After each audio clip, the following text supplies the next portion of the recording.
قرآن پاک کے پرانے نسخے اور پرانے قرآن پاک کے جو وہ نسخے ہیں جو قابل استعمال نہیں ہوتے ہیں، ان کا کیا حکم ہے؟ حافظ اشفاق احمد خان ہندوارہ کشمیر سے سوال کر رہے ہیں۔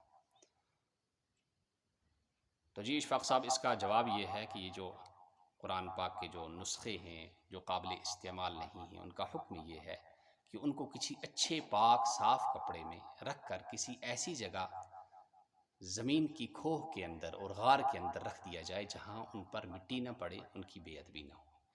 اور دوسری صورت، ایک اجازت یہ بھی ہے کہ ان کو سپرد ان کو جو ہے نظر آتش کر دیا جائے، انہیں جلا دیا جائے۔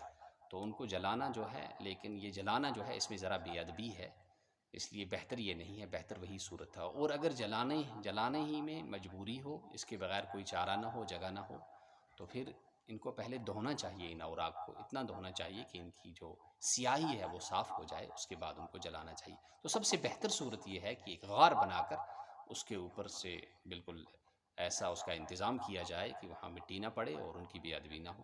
اس کے بعد پھر جلانے کی بھی اجازت ہے، لیکن دھونے کے بعد۔ اور اس طرح بھی جلا سکتے ہیں، لیکن بہرحال اس میں بے ادبی ہے۔ اور اگر کہیں وافر مقدار میں بہت زیادہ پانی ہو تو پانی کے اندر بھی بہا سکتے ہیں، جہاں پانی صاف پاک ہو۔ اللہ تعالیٰ عمل کرنے کی توفیق نصیب فرمائے۔ والسلام علیکم ورحمۃ اللہ وبرکاتہ۔